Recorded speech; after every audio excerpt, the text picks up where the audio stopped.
संत रामपाल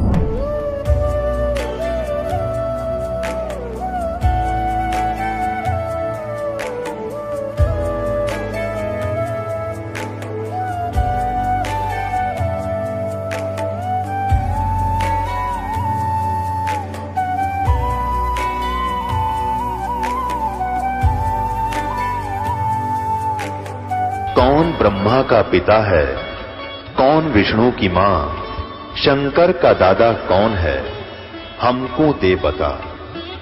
ये जानने के लिए कृपया सुनिए। जगत गुरु तत्वदर्शी संत रामपाल जी महाराज के अमृत वचन सर्व पवित्र धर्मों के पवित्र शास्त्रों के आधार पर। सत साहिब दर्शकों, मनुष्य अपने जीवन में सुख और शांति की खोज में कभी मंदिरों के चक्कर लगाता है, कभी देवी देवताओं की पूजा करता है, तो कभी गुरुद्वारों और अन्य धार्मिक स्थलों पर माथा टेकता है। लेकिन जब इतना सब कुछ करने के बावजूद भी उसे मन की शांति नहीं मिलती, तो उसका विश्वास डगमगाना स्वाभाविक हो जाता है। दर्शकों, कुछ ऐसी ही कहानी थी महाराष्ट्र के रहने वाले गणेश यादव जी की। गणेश यादव जी ने अपने जीवन के कई वर्ष ब्रह्मा, विष्णु और अन्य देवी देवताओं की भक्ति साधना में लगा दिए। लेकिन इतनी भक्ति साधना करने के बावजूद भी उन्हें न तो मानसिक शांति मिली और न ही जीवन की समस्याओं से कोई स्थायी राहत मिली। लेकिन दर्शकों, आज गणेश यादव जी का कहना है कि उनका जीवन उस समय पूरी तरह बदल गया जब उन्हें संत रामपाल जी महाराज द्वारा लिखित पुस्तक ज्ञान गंगा मिली। दर्शकों, आखिर संत रामपाल जी महाराज ने ज्ञान गंगा पुस्तक में ऐसा क्या लिखा है कि जो भी इस पुस्तक को पढ़ता है वह संत रामपाल जी महाराज का ही हो जाता है और उसके जीवन के सारे कष्ट दूर होने लगते हैं। आखिर इसके पीछे की सच्चाई क्या है? आइए दर्शकों, सुनते हैं गणेश यादव जी की कहानी उन्हीं की जुबानी। सर नमस्कार। नमस्कार सर। क्या नाम है आपका? गणेश यादव नाम है मेरा। गणेश यादव जी, कहाँ से आए हैं आप? तालुका फलटण, डिस्ट्रिक्ट सातारा, महाराष्ट्र से आया हूँ सर। संत रामपाल जी महाराज से नाम दीक्षा लेने से पहले आप क्या भक्ति साधनाएं करते थे? सर, जो घर में देवालय था उसकी पूजा करना, साथ में ज़्यादातर मैं गणेश जी, साईं बाबा और शंकर जी की साधना करता था सर उसमें ज़्यादातर गणेश जी का जो हमारे यहाँ पर 10 दिन का महाराष्ट्र में बहुत बड़ा त्यौहार होता है, उसमें पूरा पूजा करना, उसमें आरती वगैरह करना, उसमें बहुत ज़्यादा इंटरेस्ट था। संकष्टी चतुर्थी होती है सर, उसमें 1 महीने का जो 1 दिन का उपवास होता है वो पूरा मैं निरंकार उपवास पकड़ता था सर। उसके बाद सर थोड़ा मेरा घर में आर्थिक परिस्थिति खराब थी। जो पिताजी ने लोन लिया था उसकी वजह से मुझे आर्थिक परिस्थिति की बहुत ज़्यादा परेशान था, तो मैं चाहता था कि मुझे लाभ मिले, लेकिन उससे लाभ नहीं मिल रहा था। फिर मुझे किसी ने बताया कि सर हनुमान जी बड़े हैं और उनकी भक्ति करने से लाभ मिलेगा, वो संकट मोचन भी है। तो फिर मैं हनुमान जी की भक्ति करने लगा सर, और बहुत ज़्यादा हनुमान जी की भी भक्ति करने के बाद भी मुझे लाभ नहीं मिला था। सर, आप जो भक्ति साधनाएं कर रहे थे, आप उन भक्ति साधनाओं के करने से क्या लाभ चाहते थे? सर, जैसा कि हमारे घर में रहने के लिए ठीक से घर नहीं था, 2 कमरे थे, उसमें से एक कमरा थोड़ा ऊंचा और दूसरा नीचे था। तो जब बारिश गिरती थी उस समय, जैसा रात को बारिश हो गई तो सुबह उस कमरे में पूरा पानी ही था।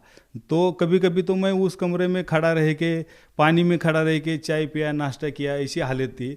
तो मुझे दुख होता था कि इस पृथ्वी पर भगवान है या नहीं, क्योंकि मैं इतनी ज़्यादा भक्ति करता था, पूरे मन लगा के भक्ति करता था, फिर भी वो लाभ नहीं मिल रहा था सर। आपकी जो आर्थिक स्थिति थी वो बेहद कमज़ोर थी, आपको बेहद तकलीफ़ों का सामना करना पड़ रहा था।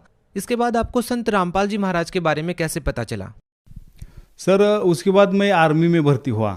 तो आर्मी में भर्ती होने के बाद भी जो कर्जा था तो वो चक्रवाढ़ ब्याज का था, ब्याज के ऊपर ब्याज लगता था, जिसके कारण मेरा पूरा सैलरी उसमें चला जाता था सर। उसके बाद मैं वहाँ पर जो हमारे आर्मी में मंदिर रहता है उसमें पुजारी थे, उनके पास गया और मैं उनको बोला कि मुझे आर्थिक लाभ चाहिए और मुझे भक्ति बताओ कौन सी करनी चाहिए, कि सबसे बड़े देवता कौन है। तो उन्होंने बताया कि सबसे बड़े देवता तो शंकर जी है। तो मैं उनको बोला कि हनुमान जी तो सबसे बड़े, वो संकट मोचन भी है, मैं उनकी भक्ति करता हूँ। वो बोले कि नहीं, हनुमान जी तो शंकर जी क्या होता रहे, आप शंकर जी की पूजा करो, लाभ मिलेगा। उसके उस वैसे ही मैं 1 साल तक भक्ति करता रहा, लेकिन लाभ नहीं मिला। फिर दोबारा उनके पास गया कि मुझे वैसी राहत नहीं मिली, तो वो बोले कि आप शिव महापुराण पढ़ो, उससे लाभ मिलेगा। तो सर मैं शिव महापुराण पढ़ने लगा, मतलब समय निकाल के इधर उधर से, जैसा दोपहर को 1-1.5 घंटे का जवानों को टाइम था खाना खाने का, आराम करने का, तो उसमें मैं सर 5-10 मिनट में खाना निपटा के तुरंत मैं भागते हुए जाता था मंदिर में, शिव महापुराण लेता था, पढ़ता था। और मेरे को ऐसा लग रहा था कि कहीं ना कहीं मुझे वो लाभ मिले भक्ति करने से, और मेरे संकट का और मेरे आर्थिक परिस्थिति का निवारा हो जाए। लेकिन सर उससे ज़्यादा मेरे को और शारीरिक तकलीफ हो गई। जैसा कि मैं आर्मी में बॉक्सर था सर, और बॉक्सिंग चैंपियन में 2 गोल्ड 2 सिल्वर लिए थे, लेकिन बाद में खेलते समय मैं गिर गया, जिससे मेरी डिस्क स्लिप हो गई सर, और जिससे मुझे बहुत ज़्यादा तकलीफ होने लगी। मतलब दिन निकालना भी मुश्किल हो गया, नहीं मैं ना किसी को बता पा रहा था ठीक से, और ना वो तकलीफ सहन कर पा रहा था। तो ये मुझे शारीरिक भी पीड़ाएँ बढ़ती गई सर, और मैं कई हताश होते रह गया ये भक्ति से। तो जब मैं मेरे बिस्तर के साइड में छोटा सा देवालय भी रखता था, तो पूजा करता था, सुबह हनुमान चालीसा पढ़ना, शाम को पढ़ना, गणेश जी की मूर्ति रखता था, शंकर जी की मूर्ति रखता था। और ये सारा देख कर है ना, मेरे साथ वाले एक हवलदार विश्वास सत्रे करके है, उन्होंने संत रामपाल जी महाराज जी से नाम दीक्षा ली हुई थी। तो उन्होंने देखकर बोला कि ये आप जो भक्ति कर रहे हैं, इससे कोई लाभ नहीं मिलेगा, ये देवता पूर्ण नहीं है, पूर्ण परमेश्वर तो कबीर साहिब है, और इस पृथ्वी पर पूर्ण संत रामपाल जी महाराज है। तो मैं सर उनके ऊपर गुस्सा हो गया, क्योंकि महाराष्ट्र तो संतों की भूमि है। यहाँ पर बड़े बड़े संत जैसे संत ज्ञानेश्वर महाराज, संत एकनाथ महाराज, संत तुकाराम महाराज ये होके गए हैं, और आप बोल रहे कि संत रामपाल जी महाराज पृथ्वी पर बड़े। तो मैं उनके ऊपर गुस्सा हो गया, और ऐसा नहीं, और मेरे को वो बात समझ में नहीं आई। तो उन्होंने बोला कि आप एक पुस्तक ज्ञान गंगा है, ये पढ़ लो, इससे आपको सब बात समझ में आई। सर वो पुस्तक तो ले ली मैंने, लेकिन वो पुस्तक पढ़ने का मन नहीं हुआ, और उनकी तरफ देख के थोड़ा सा मैं गुस्सा हो गया था। तो थोड़ी एक 8-10 दिन में उनको 2 महीने की छुट्टी मिली। तो वो छुट्टी जाते समय उन्होंने मुझे अपना मेमोरी कार्ड दिया, साथ में उन्होंने देखा कि पुस्तक पढ़ी नहीं, उनको कुछ समझ में नहीं आया। तो उन्होंने सर फेसबुक के ऊपर, यूट्यूब के ऊपर संत रामपाल जी महाराज के सत्संग करके सुन लो, आपको समझ में आया, ऐसा मुझे समझा के एक मेमोरी कार्ड भी दिया, और फिर वो चले गए छुट्टी। तो सर जैसा ही मैं बहुत दिन से भगवान की तलाश में था, ये आर्थिक परिस्थिति से परेशान था, शारीरिक परिस्थिति से परेशान था। तो मैं वो सत्संग सुनने के बाद मुझे समझ में आया कि संत रामपाल जी महाराज जी ने बताया कि ब्रह्मा विष्णु महेश ये भी नाशवान है, और इनके हाथ में कुछ किसी का कर्म का कम करना या ज़्यादा करना नहीं है। सर देखिए, बड़ी हैरान करने वाली बात है कि जिन देवताओं की पूजा आदि अनादि काल से होती आ रही है, जिनको हमने हमेशा से ही अविनाशी माना है, उन देवताओं को आप ये कैसे कह सकते हैं कि उनकी जन्म मृत्यु होती है? सर यूट्यूब के ऊपर मैंने देखा संत रामपाल जी महाराज जी ने श्रीमद् देवी भागवत पढ़ा के दिखाया, और 123 पे लिखा था कि तीनों देव जो है वो जन्म मृत्यु में है, और वो किसी का भी कर्म कम ज़्यादा नहीं कर सकते। सर ये सब बातें जब मैंने संत रामपाल जी महाराज जी के सत्संग से सुनी, तो मैं एकदम से शॉक हो गया, क्योंकि अभी तक जो मैं भक्ति कर रहा था वो भक्ति बिल्कुल शास्त्र विरुद्ध थी, और अभी शास्त्र अनुकूल भक्ति संत रामपाल जी महाराज बता रहे थे। तो इससे सर मैं बिल्कुल ही एकदम आश्चर्यचकित हो गया, और मैं ना वो 2 महीना कब खत्म हो जाए, वो जो संत रामपाल जी महाराज जी के शिष्य कब वापस आए, और फिर मैं अपने सवाल उनसे पूछूं, और फिर मेरे को वो लाभ कैसे मिले, इसके लिए मैं उनका इंतज़ार करने लगा। सर जैसा कि मैंने आपको बताया, मुझे डिस्क की प्रॉब्लम थी, और मुझे सर 7 साल से बच्चा भी नहीं था। तो मेरे को यूनिट से बताया गया है कि आप डिस्क का ऑपरेशन करने के लिए RR हॉस्पिटल रिपोर्ट करो, और उसके लिए ये 20 दिन की छुट्टी मुझे दे दी गई। तो सर मैं जैसे ही घर में गया तो घर में भी मेरी वाइफ ने ज्ञान गंगा पुस्तक मंगाई थी और पढ़ ली थी, तो उसको भी ज्ञान समझ में आ गया था। तो जिससे हम दोनों ने फैसला लिया कि अब हम दोनों कि वहाँ पर जो भंडारा था, जो खाना था वो फ्री था, रहना वो फ्री था, बाथरूम टॉयलेट वो बहुत ही अच्छे तरह से स्वच्छ और इतने अच्छे लग रहे थे कि बस बोलो ही मत सर, इतनी अच्छी सुविधा मैं अभी तक कहीं भी नहीं देखी थी सर। तो हम रात को 10:30 बजे सतलोक आश्रम में पहुंच गए। वहाँ पर जो हमारे को नियम बताए गए, समझाए गए, उसके बाद नाम दीक्षा का फॉर्म भर के हम नाम दीक्षा ले ली। लेकिन तब तक लेट हो चुका था। संत रामपाल जी महाराज सभी शिष्यों को आशीर्वाद दे के अंदर चले जा चुके थे। तो हमने वहाँ पर फिर प्रार्थना लगाई कि हम आर्मी में है और हमें जाना है रात को ही 12 बजे। तो वहाँ पर फिर गुरुजी ने फिर बताया कि मैं आ रहा हूँ दर्शन देने के लिए। तो ये बहुत बड़ी बात है सर। हम तुच्छ जीवों के लिए भी गुरुजी वहाँ पर आशीर्वाद देने के लिए, संत रामपाल जी महाराज आशीर्वाद देने के लिए बाहर आ गए। तो जैसे ही संत रामपाल जी महाराज नज़दीक आ गए तो मैं पूरा मेरा दुख, जो मेरे को 7 साल से प्रॉब्लम, बच्चे का प्रॉब्लम चल रहा था, मेरे को आर्थिक परिस्थिति खराब थी, मेरे को शारीरिक प्रॉब्लम, डिस्क स्लिप हो रही थी, बहुत ज़्यादा दर्द से पीड़ा हो रही थी। मैं ये सब बातें गणेश जी की मूर्ति, शंकर जी की मूर्ति के सामने रो रो के कह रहा था, लेकिन सुनने के लिए उनको कान नहीं थे।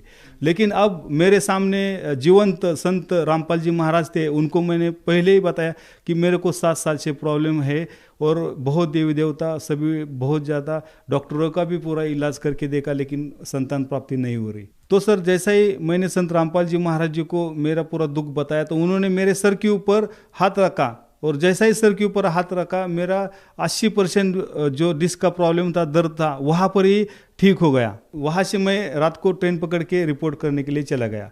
अब वहाँ पर मेरा जो डिस्क का प्रॉब्लम था वो तो मेरा ठीक ही हो गया था। और तो सर जैसा ही मैंने संत रामपाल जी महाराज जी को मेरा पूरा दुख बताया तो उन्होंने मेरे सर के ऊपर हाथ रखा, और जैसा ही सर के ऊपर हाथ रखा मेरा 80% जो डिस्क का प्रॉब्लम था, दर्द था, वहाँ पर ही ठीक हो गया। दिल्ली में हमने रिपोर्ट किया तो दूसरे दिन डॉक्टरों को जब मिलने के लिए गए तो वहाँ पर जो हमारे पुराने डॉक्टरों के पूरे रिपोर्ट उन्होंने मांगे देखे, तो उन्होंने बोला कि जब वाइफ को प्रॉब्लम आ जाए तो दूसरे दिन वाला जो एक टेस्ट है वो करना बाकी है, फिर उसके बाद हम IVF का ऑपरेशन शुरू करेंगे। तो सर हम इंतज़ार करने लगे। जो 2 तारीख थी, 2 जनवरी को वाइफ को प्रॉब्लम आना चाहिए था, तो प्रॉब्लम आया नहीं। तो वाइफ ने बोला कि प्रॉब्लम आया नहीं, ऐसा कभी नहीं हुआ, पहले 2 दिन 3 दिन पहले ही पीरियड आना चाहिए, वो आया नहीं। तो फिर मैं बोला ऐसा नहीं, हम वो इंतज़ार करेंगे। सर हमने और 2 दिन इंतज़ार किया, और 4 जनवरी को वाइफ ने बोला कि एक काम करते हैं, हम प्रेगा न्यूज़ पे चेक करते हैं। तो सर प्रेगा न्यूज़ पर चेक करने के लिए जब मैं प्रेगा न्यूज़ लेके आया तो प्रेगा न्यूज़ में पॉजिटिव रिपोर्ट आया। तो फिर एक से तसल्ली नहीं हुई, मैं दोबारा मेडिकल में गया, दूसरी प्रेगा न्यूज़ लेके आया और उससे चेक किया तो रिपोर्ट पॉजिटिव आया। तो सर हम 2 घंटा बेंच पे के रो रहे थे। हमें इस बात की खुशी हो गई थी कि जो आम जनता संत रामपाल जी महाराज जी को साधारण संत समझ रहे थे, उनके आशीर्वाद भर से मेरे जो डिस्क की प्रॉब्लम थी 80% दूर हो गई थी। और जो 7 साल से हमने डॉक्टरों का इलाज किया, लाखों रुपए खर्च किए, सब झाड़ फूक वालों को दिखाया, जिससे भी नहीं रह रहा था, वो बच्चा सिर्फ आशीर्वाद मात्र से रह गया था। और इसलिए हम 2 घंटा रो रो के बैठ के संत रामपाल जी महाराज का धन्यवाद कर गए थे, और इस पृथ्वी पर भगवान आए, इसकी हमें बहुत ज़्यादा खुशी हो गई थी सर।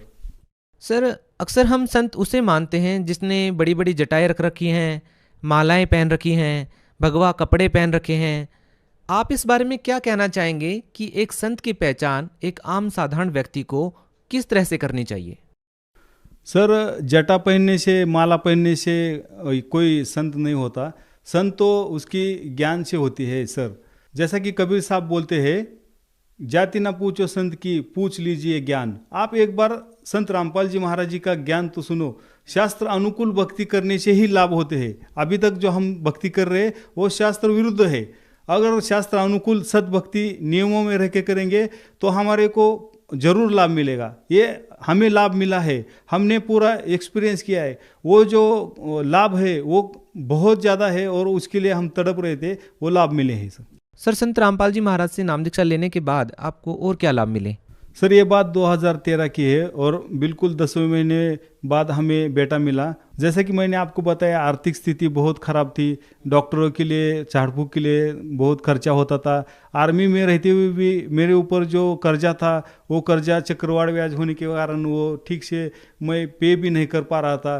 तो जैसे ही संत रामपाल जी महाराज जी के से नाम दीक्षा लेने के बाद अब वो पूरा कर्जा भी चुकता हो गया और संत रामपाल जी महाराज जी की दया से अभी मेरे 2 मकान है और 2 प्लॉट है, एक 4 व्हीलर है। और संत रामपाल जी महाराज जी की दया से जब मैं पहले शुरू में सर मैं रोड पे खड़ा होके मेरी वाइफ को लेके 1.5 साल का बच्चा लेके खड़ा होके रोड पे कपड़े बेच रहा था सर। तो उसके बाद संत रामपाल जी महाराज जी की इतनी दया होगी सर, अभी मेरा कपड़े का इतना बड़ा शॉप बन गया है कि मेरे फलटन तालुका में अभी नंबर 1 पर कबीर साहब गारमेंट शॉप है सर। और संत रामपाल जी महाराज जी की दया से अभी नज़दीक ही लोनन सिटी है, वहाँ पर भी और एक कपड़े का शॉप खोल दिया है सर। ये सब सुख सर संत रामपाल जी महाराज जी के आशीर्वाद से, संत रामपाल जी महाराज जी से नाम दीक्षा लेने के बाद ही मिले हैं सर। सर, जो भी भक्त समाज आपको सुन रहा है, संत रामपाल जी महाराज के बारे में उन्हें क्या संदेश देना चाहेंगे? सर, मैं तो ढोल बजा के, ढोल के डंके के साथ ये कहना चाहता हूँ कि इस पृथ्वी पर भगवान आए। जैसा कि शास्त्र विरुद्ध साधना करके मुझे कोई लाभ नहीं मिल रहा था, और जैसा ही मैंने संत रामपाल जी महाराज जी से सद्भक्ति ली, उन्होंने दिए हुए मंत्र जपने लगा, तो मेरे जीवन में बिल्कुल टर्निंग पॉइंट आ गया और मेरा जीवन निहाल कर दिया, बिल्कुल उन्होंने सुख से समृद्ध कर दिया। इसलिए मैं भगत समाज को यही संदेश देना चाहता हूँ कि उनका ज्ञान सुनो, यूट्यूब पे, फेसबुक पे संत रामपाल जी महाराज जी के सत्संग सुनो, उनकी किताब ज्ञान गंगा जीने की राह पढ़ो, जिससे आपको सद्भक्ति क्या है, शास्त्र अनुकूल साधना क्या है, ये समझ में आए और अपने जीवन का कल्याण कराए। जो श्रद्धालु संत रामपाल जी महाराज जी से नाम दीक्षा लेना चाहते हैं, उनसे जुड़ना चाहते हैं, तो इसके लिए क्या व्यवस्था की गई है? सर, जैसा कि आपके सामने मोबाइल नंबर डिस्प्ले हो रहे हैं, उस मोबाइल नंबर से आप कांटेक्ट करके अपने ज़िले के नामदान स्थल का पता कर सकते हैं और वहाँ से नाम दीक्षा लेके अपने जीवन का कल्याण करा सकते हैं। बहुत बहुत धन्यवाद सत साहेब। दर्शकों, अभी आपने सुने संत रामपाल जी महाराज से दीक्षा प्राप्त करके सुखी हुए भक्त के अनुभव। अब देखिए जगत गुरु तत्वदर्शी संत रामपाल जी महाराज के मंगल प्रवचन। एक बार उन्होंने जानबूझकर मर्दाना और बाला के सामने उच्चारण किया था, जब वो लंका देखने के लिए समुद्र के ऊपर से चल रहे थे। मर्दाना ने गलती से सतनाम का जाप शुरू कर दिया था, नानक साहिब जी की नकल करते हुए। वो समुद्र में डूबते डूबते बच्चे। उसके बाद नानक जी ने उसे कहा था कि मर्दाना, आज के बाद ये मंत्र मत जपना। उस डर से पूरा सिख समाज उस मंत्र के आसपास भी नहीं गया, किसी को पता भी नहीं लगने दिया उन महापुरुषों ने, आने वालों ने। कारण ये था, उनको ये डर था कि कहीं कोई सिख इस मंत्र का जाप कर ले, गुरु नानक देव जी की आज्ञा की अवहेलना होने से वो पापी अपराधी दोषी ना हो जाए। उनका कारण क्या था, अब आपके समझ में आवेगी वो क्यों छुपाया था। ये सतनाम का जाप उच्चारण करने का नहीं है, लेकिन नानक साहिब जी ने जानबूझकर उच्चारण किया कि इनमें से कोई न कोई सा नकल जरूर करेगा और उसको झटका लगेगा और आने वाले समय में एक बैन लग जाएगा। तो पुण्यात्माओं, वो महापुरुषों बैन लगा गए थे। अब इस दास को भेजा है इस बैन को तोड़ने के लिए। तो कहने का भाव ये है कि जब तक ये समय नहीं आना था, तब तक वो महापुरुष आपको ग्लूकोज लगाएंगे। अब दास भेज दिया एक सर्जन बना के, अब इस ग्लूकोज तो लगाना ही लगाना, साथ में वो कंप्लीट ट्रीटमेंट होगा, आपका रोग जन्म मरण का कट जाएगा, आप सदा के लिए मोक्ष प्राप्त कर लोगे।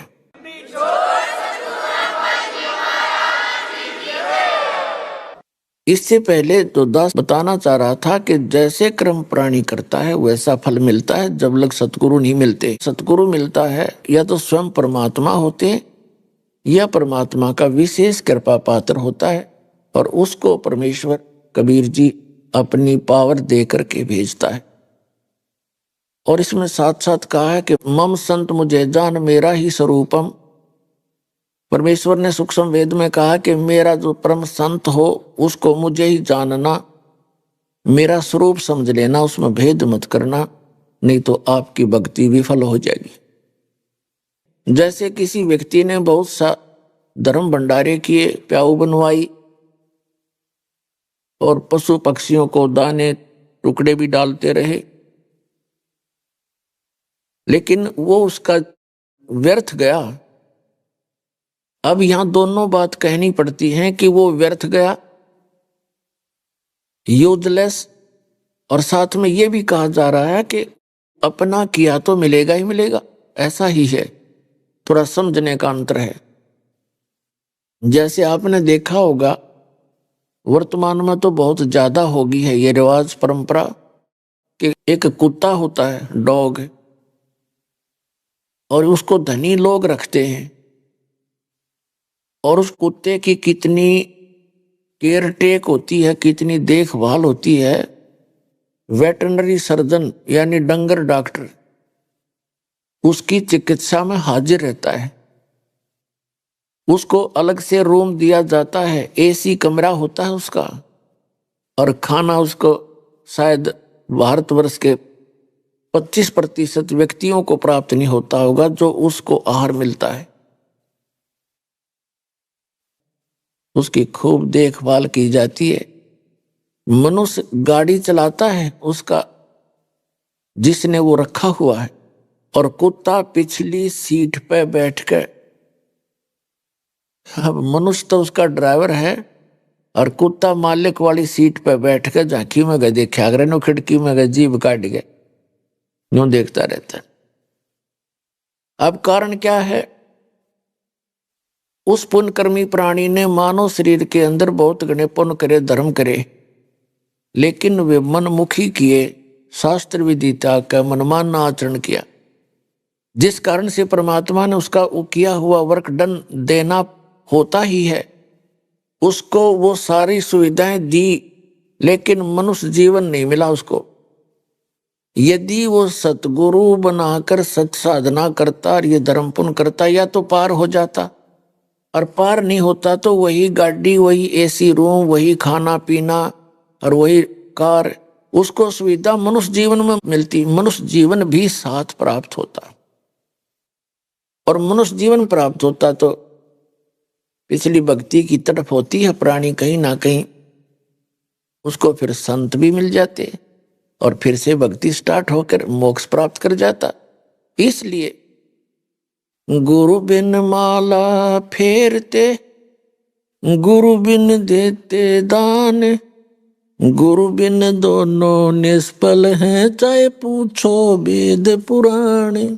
फिर क्या बताया कि झूठे गुरु के आश्रय कदे न उधर जीव, सच्चे पुरुष कबीर हैं आदि परम गुरु पीव। और झूठे गुरु से भी नाम लेकर जीव उद्धार नहीं हो सकता।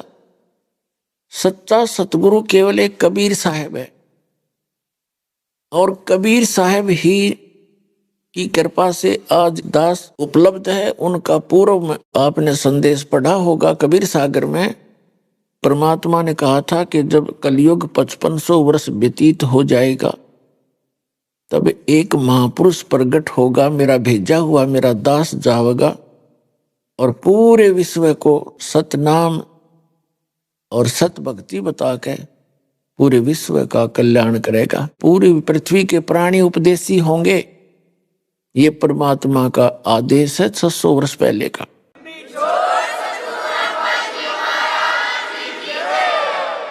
और अब वो सफल होगा पुण्यात्मा। आप देख रहे हो गांव गांव में, नगर नगर में परमात्मा के बच्चे, जिनको ये ज्ञान समझ में आ गया, उनको ये चिंता हो जाती है कि मेरा तो कल्याण हुआ, इसमें तो कोई दो राय है नहीं। यहां से भक्ति प्राप्त होने के बाद उस प्राणी का मोक्ष कंपलसरी है, गारंटीड है, लेकिन कंडीशन है कि मर्यादा में रहे। और भक्ति कोई विशेष भी नहीं इसमें करनी, यानी विशेष वो नहीं है कि कोई हठ योग नहीं, इसको चलते फिरते बैठ के लेट के, कोई रोगी है बीमार है नहीं बैठ सकता, लेट के भजन कर ले, सिमरण से मोक्ष होगा। कबीर साहब कहते हैं, कहता हूं कई जात हूं और सुनता है सब कोई, और सुमरण से भला होगा ना तो भला नहीं होए, यानी सुमरण तय मोक्ष होगा। और सुमरण इतना गजब का आपको दे दिया गया है कि एक श्वास की कीमत जैसे बताई थी, आपको बहुत बार बताई है कि 14 लोक ब्रह्मा विष्णु महेश के लोक, और ये 14 लोक एक साइड में रख दे एक तराजू के पलड़े में, और एक तरफ पासंग रख दे पृथ्वी पूरी, इसका शासन, और स्वर्ग लोक और साथ में पाताल लोक तो एक तरफ रख दे वैसे। और एक श्वास के सिमरण का सतनाम के सिमरण की इतनी कीमत है। तो सिमरण आप ढंग से करते रहना, मर्यादा में रहना, भजन जरूर करना लेकिन कसक के साथ करना। यहां से दिल उठाए रहना कि ये लोक ठीक नहीं है। जैसे एक परमात्मा ने कहा कि जैसे पर घर पावना रह उठाए चित, जिस प्रकार किसी दूसरे घर में कोई मेहमान गया हुआ हो और वहां उसकी कितनी आओ भगत हो रही हो, कितना रिस्पेक्ट हो रहा हो, एक दिन के बाद उसकी चिंता अपने घर की हो जाती है। उसको पता होता है कि मेरा ये ठिकाना नहीं है, तो वहां वो सब कुछ सुविधाएं प्राप्त करते हुए उसके मन में रह रहकर अपने घर आने की उमंग उठती ही रहती है। तो इस प्रकार आप यहाँ पर घर में रह रहे हो, आप दूसरे के स्थान पर रह रहे हो, आपका निज घर वो सतलोक है। जैसे कोई व्यक्ति बाहर गया हुआ है रिश्तेदारी में और उसको घूटी पिला दी,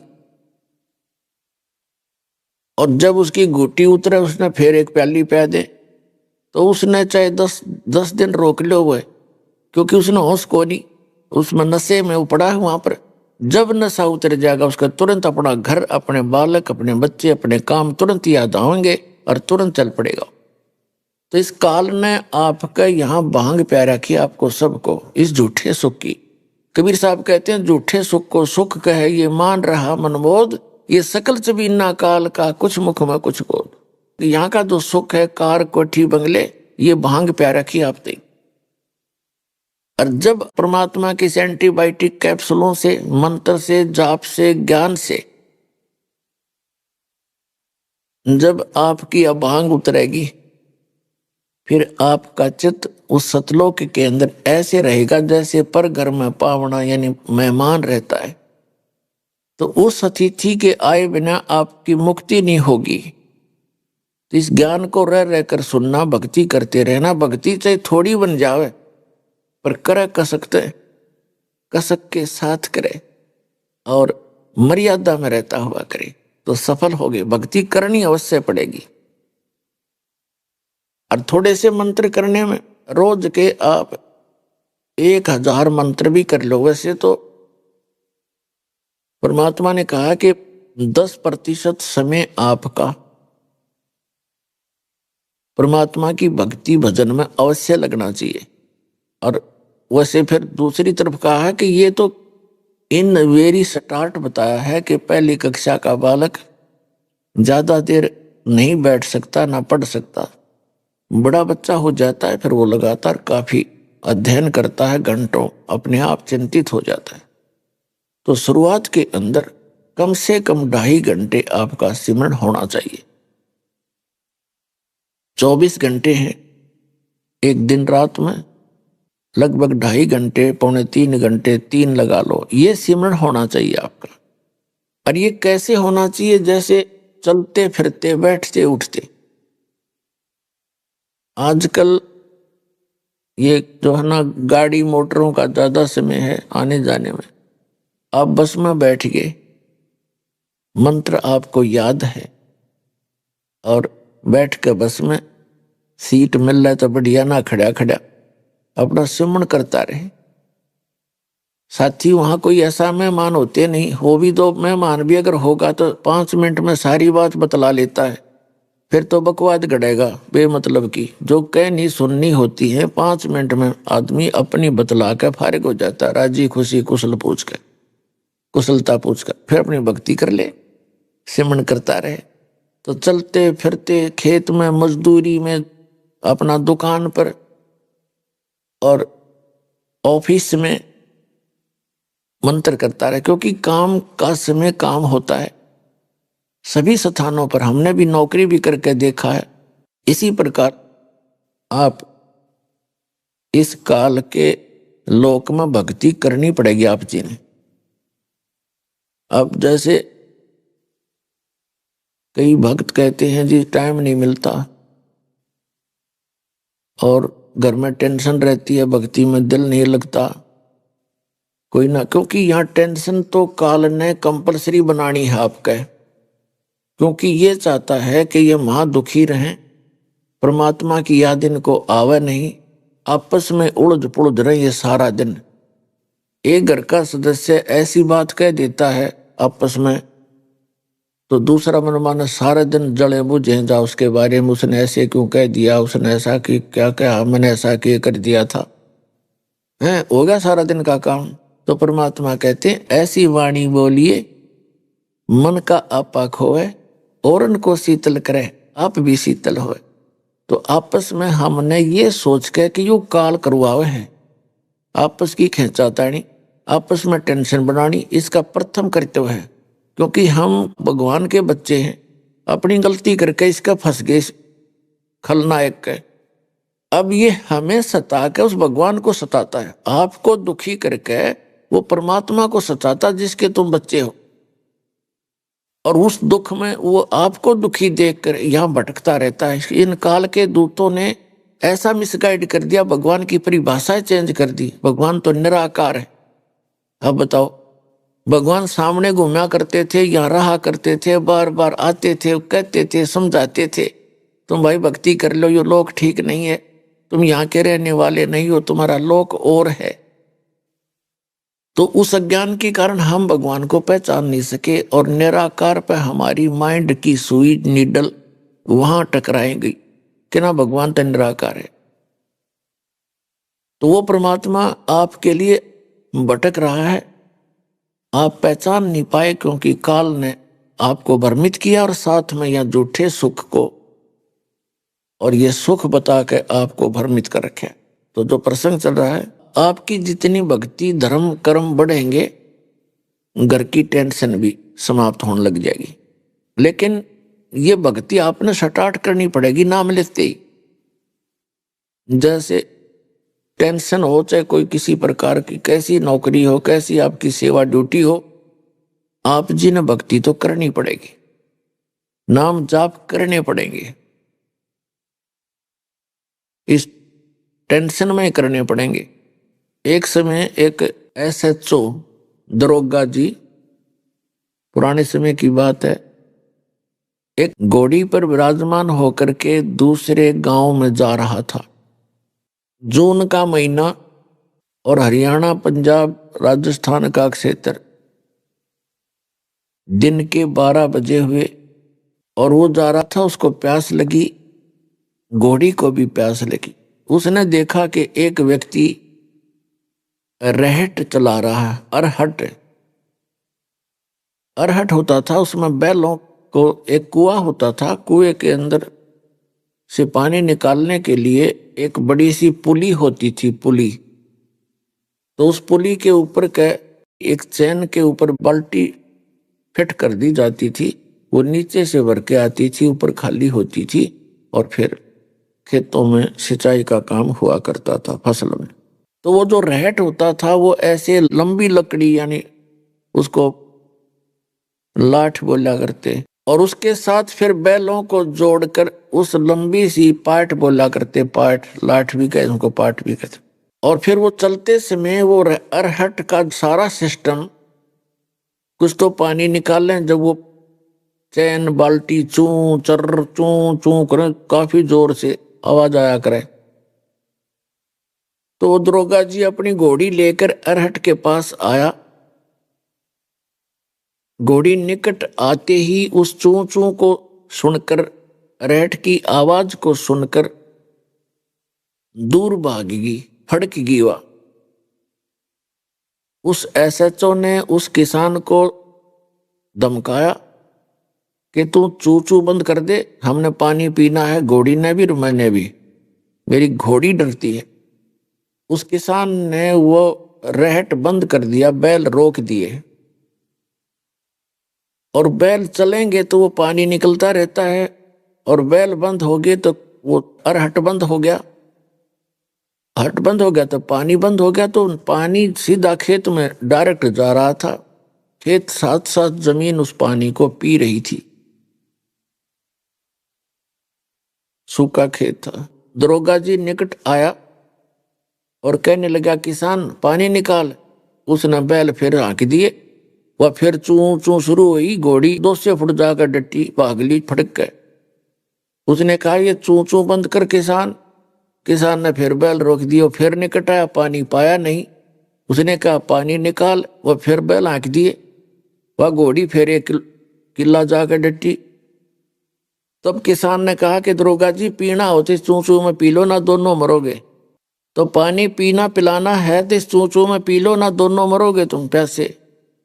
तो पुण्यात्माओं, इस अकाल की चू चू में ही हमने पानी पीना पड़ेगा, या भक्ति करनी पड़ेगी और लगे रहना।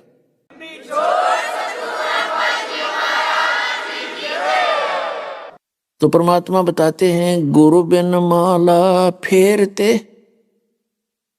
गुरु बिन देते दान, गुरु बिन दोनों निष्फल हैं, चाहे पूछो वेद पुराण।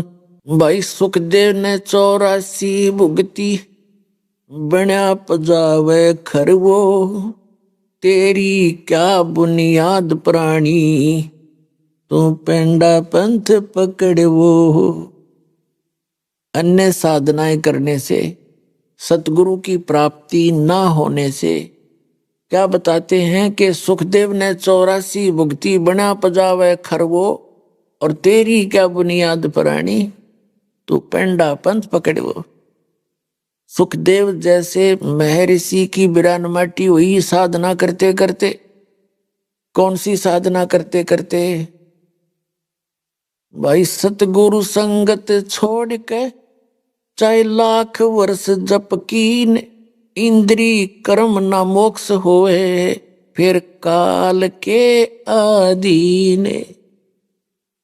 कितनी प्यारी बात कही है परमात्मा ने, कितनी निर्णायक बात कही है। कहते हैं, सतगुरु की संगत छोड़ कर, परम संत सतगुरु की शरण को त्याग कर, अन्य साधनाएं, अन्य मंत्र और किसी अन्य गुरु को गुरु बनाकर भी, चाहे लाख वर्ष जप कीन, इंद्री कर्म न मोक्ष हो, और काल के अधीन। फिर बताते हैं, सुखदेव ने 84 भुगती, और बना पजावे खरवो, तेरी क्या बुनियाद प्राणी, तू पेंडा पंथ पकड़ो। कि हे प्राणी, हे सिंपल मैन, हे जेंटलमैन। सुखदेव जैसे ऋषि बड़े साधक हुए थे, आकाश में भी उड़ जाते थे। ऐसे महापुरुष, और वो भी 84 लाख योनियों को भोगना पड़ा उनको, क्योंकि उनको सतगुरु नहीं मिले। इसलिए कहते हैं, आपकी क्या बुनियाद है, आपका की क्या औकात है। आप वो पेंडा पंथ पकड़वो। पैड़ा, पैड़ा माने वे मार्ग, वो मार्ग पकड़ जिससे ये जन्म मृत्यु 84 लाख योनियों से छुटकारा हो। तो पुण्यात्मा, उसके लिए बताया है,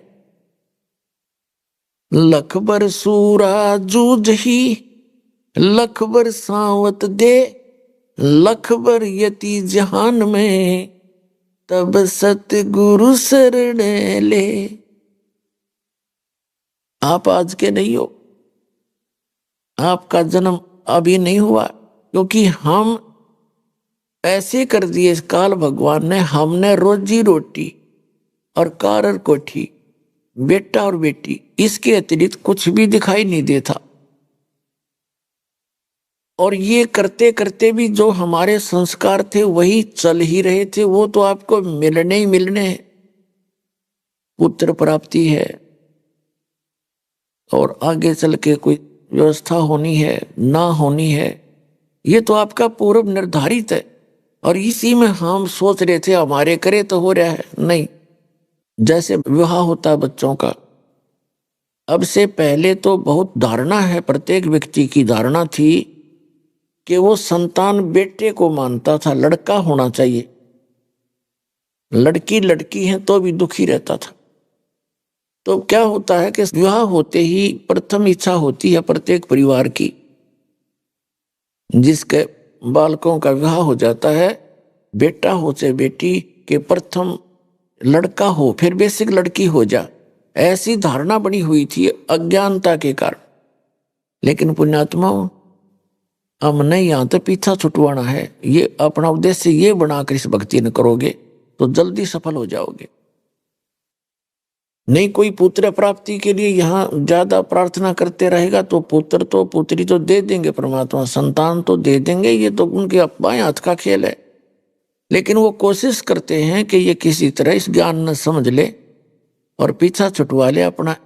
क्यों एक कबड्डी और बढ़ावा बे मतलब की।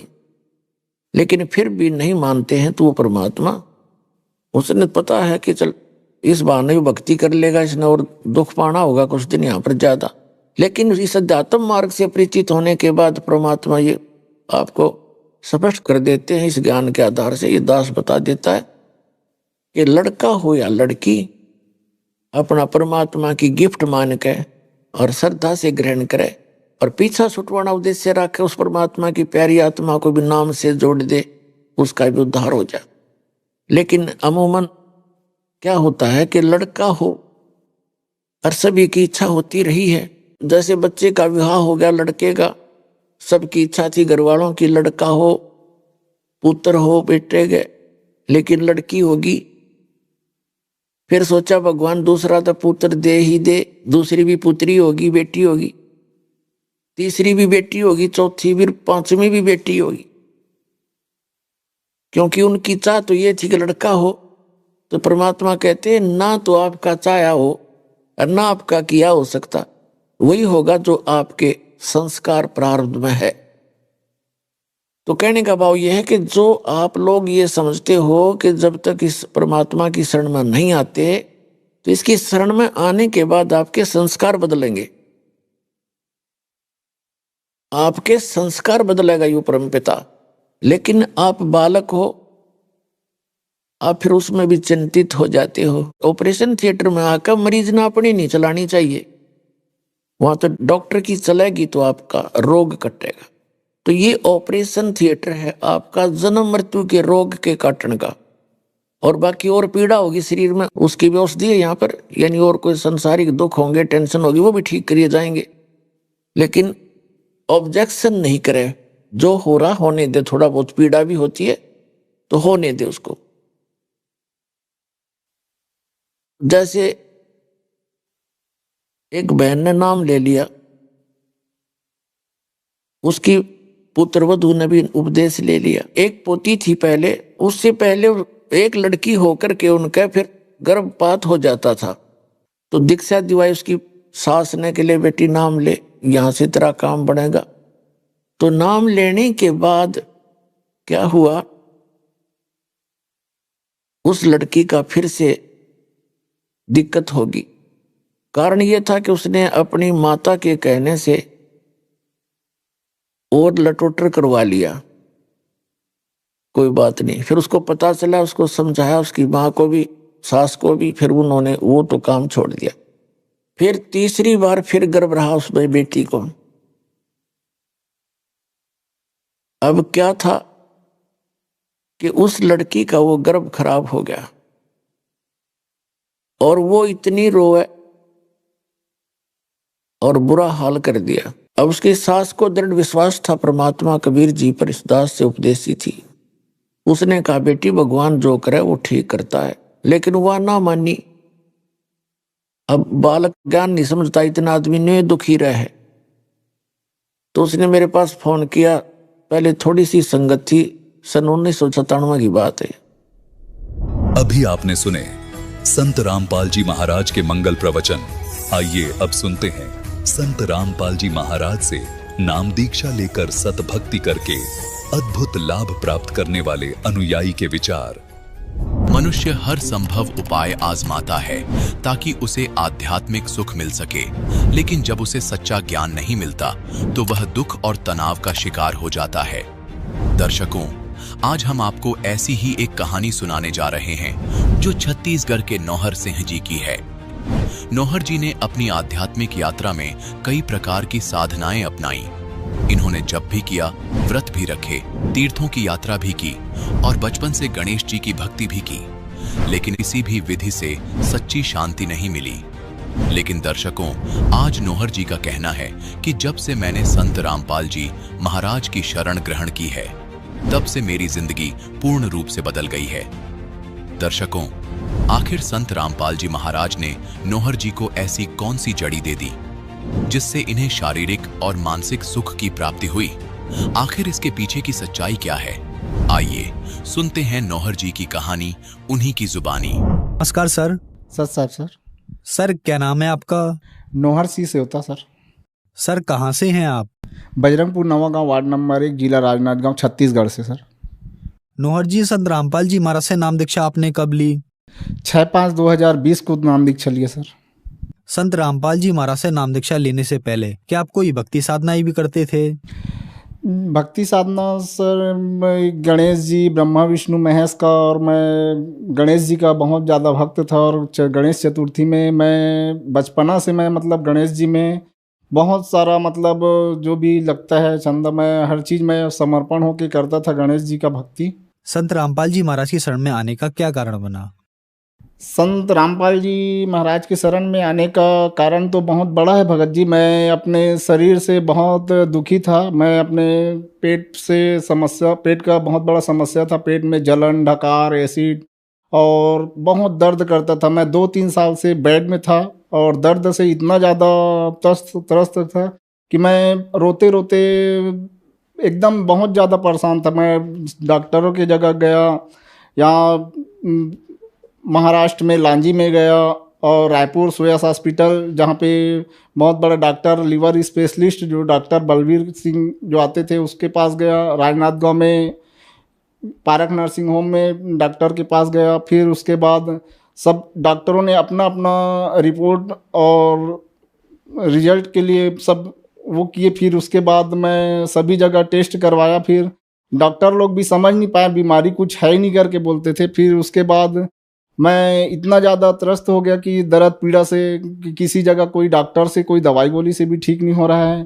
प्लस मैं अपने जीवन से इतना ज़्यादा वो हो गया कि फिर उसके बाद जो तंत्र मंत्र वाले जो बैगा हैं उन लोग के पास गांव में घुमा, फिर कहीं पे भी ठीक नहीं हुआ। उसके बाद मैं एकदम निराश हो गया, ना डॉक्टरों के पास ठीक हो रहा है ना कोई बैगा के पास ठीक हो रहा है करके। फिर मैं मन में ये सोच लिया कि मेरे को जीना नहीं है और मेरे को इस दुनिया से जाना ही है करके। फिर अपने बच्चे लोग को पकड़ के रात में बिस्तर में सो भी नहीं पाता था। 1 साल तक कंटिन्यू मैं सोया नहीं हूँ भगत जी। फिर मैं इतना ज़्यादा वो होने के बाद मैं पड़ोस का एक जो संत रामपाल जी महाराज से दीक्षा लिया हुआ है वो बोले कि इस बुक को रखो, बुक को पढ़ो करके। फिर बुक को पढ़ने के पहले मैं 1 साल चर्च गया हूँ। चर्च में भी गया था 1 साल तक के चर्च में सब अपना जो वहाँ पादरी होते हैं, पास्टर, उन लोग प्रार्थना दुआ करते थे, लेकिन उसमें भी मेरा कोई लाभ हुआ नहीं। फिर मैं त्रस्त हो गया। फिर जो बुक दिया था उस बुक को मैं 3 दिन पढ़ा हूँ। 3 दिन पढ़ने के बाद मेरा मन में ऐसा हुआ कि मैं इसी से मैं ठीक हो सकता हूँ करके फिर बुक को पढ़ा हूँ। 3 पेज पढ़ने के बाद मेरा मन हुआ कि मैं दीक्षा लूँगा करके। फिर भगत जी को बोला कि भगत जी मैं दीक्षा लेना चाहता हूँ करके। तो बोले कि अभी बुक पढ़ो, अच्छा से सत्संग सुनो, उसके बाद फिर आप लेना। मैं लेकिन अपने दुख से तकलीफ के कारण मैं बोला भगत जी को मैं जल्दी से जल्दी नाम दीक्षा लेना चाहता हूँ करके। संत रामपाल जी महाराज जी से नाम दीक्षा लेना है करके। तो फिर ऑनलाइन उस समय कोरोना जो चल रहा था, तो ऑनलाइन नाम दीक्षा लिया हूँ। और नाम दीक्षा लेने के 3 दिन पश्चात मेरा जो सारा प्रॉब्लम, जो 3 साल से इतना दुख तकलीफ में पड़ा हुआ था, और 3 दिन के अंदर मेरा पूरा दुख तकलीफ दूर हो गया भगत जी। सर, आप अपनी बीमारी को लेके बहुत सारे डॉक्टर्स के पास गए, तो डॉक्टर ने आपको क्या बताया? क्या ये बीमारी ठीक हो सकती है या नहीं? डॉक्टरों ने तो एक जो डॉक्टर हैं वो बोले कि तेरा बीमारी कुछ पकड़ में आता नहीं, कुछ बीमारी का समझ है ही नहीं है करके, तू किसी के पास जा और अपना वहाँ देख के कुछ करवा ले इलाज, मैं तो नहीं कर पाता करके। फिर सेक्टर 9 में डॉक्टर जो है उसके पास गया था, तो डॉक्टर जी बोले कि मैं घर में तेरा पर्सनल इलाज करके देखता हूँ करके। फिर 2-3 बार घर में गया, फिर 2-3 बार वहाँ दवाई लिख के दिए, उसके बाद भी उस दवाई से ठीक नहीं हो पाया। फिर मैं जब बोला तो अब लास्ट दवाई जो लिख के दे रहा हूँ, अगर कोई नहीं हो भी पाएगा तो मैं नहीं कर पाऊँगा, आना मत करके। तो फिर उसके बाद उस दवाई को लेने के बाद मैं गया नहीं। सर, जैसा कि आपने बताया कि आपको 3 साल पुरानी बीमारी थी, आप बहुत सारे डॉक्टर्स के पास गए, बहुत सारे तांत्रिकों के पास गए, लेकिन सभी जगह आपको निराशा ही हाथ लगी। फिर आप संत रामपाल जी महाराज की शरण में आए और 3 साल पुरानी बीमारी 3 दिन में ठीक हो गई। तो सर, संत रामपाल जी महाराज के पास ऐसा क्या है जो इतने सालों की बीमारी कहीं भी ठीक नहीं हुई, वो संत रामपाल जी महाराज के पास ठीक हो गई? संत रामपाल जी महाराज हमारे वेद शास्त्र से प्रमाणित ज्ञान बताते हैं, और यहाँ तक कि मेरे मोहल्ले वाले बोलते हैं कि इतना बैगा के पास घूमा है तो संत रामपाल जी महाराज भी ऐसा कुछ जादू से वो करवाता होगा ऐसा करके, लेकिन वैसा कुछ नहीं है। संत रामपाल जी महाराज हमारे शास्त्र से प्रमाणित ज्ञान देकर उसी से सब भक्ति साधना करवाते हैं, और वही भक्ति जो दिए हैं उसी भक्ति से मेरा सब तबीयत ठीक हुआ है। सच सर, जो आपके हाथ में रिपोर्ट्स हैं, ये किस चीज़ की हैं? ये रिपोर्ट है भगत जी, ये रायपुर में सुयस हॉस्पिटल में जो डॉक्टर जो बोले थे एक बार, ये राजनाथ गांव का है। राजनाथ गांव में जो डॉक्टर दिवाकर सर हैं, उसी से मैं इंडोस्कोपी करवाया था। और ये इंडोस्कोपी करवा के उसके बाद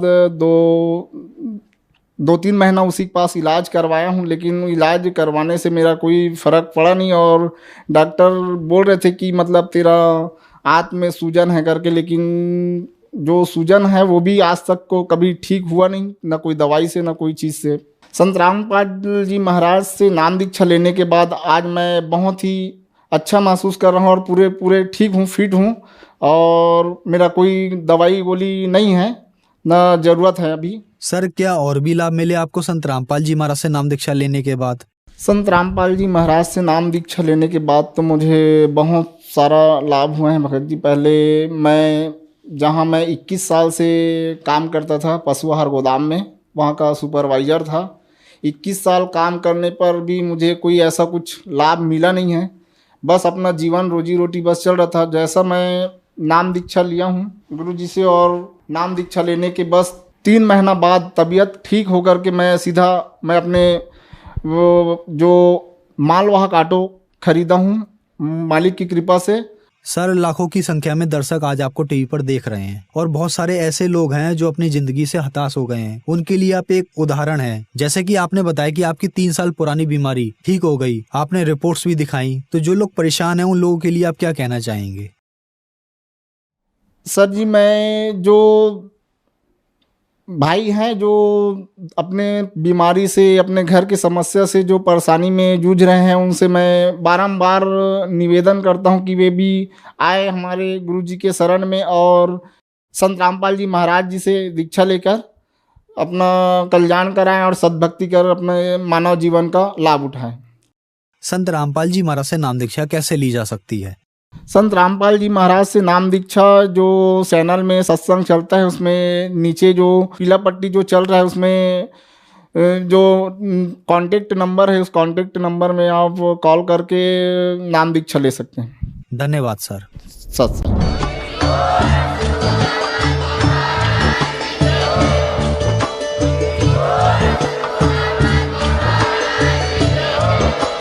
आप सुन रहे थे जगत गुरु तत्वदर्शी संत रामपाल जी महाराज जी के मंगल प्रवचन। अधिक जानकारी के लिए विजिट कीजिए हमारी वेबसाइट www.jagatgururampalji.org। संत रामपाल जी महाराज जी के शुभ आशीर्वाद से पूरे विश्व भर में 500 से भी ज्यादा नाम दीक्षा केंद्र हैं, जिन पर संत रामपाल जी महाराज जी द्वारा ऑनलाइन निःशुल्क नाम दीक्षा दी जा रही है। अपने नजदीकी नाम दीक्षा केंद्र का पता करने के लिए संपर्क करें 8222880541।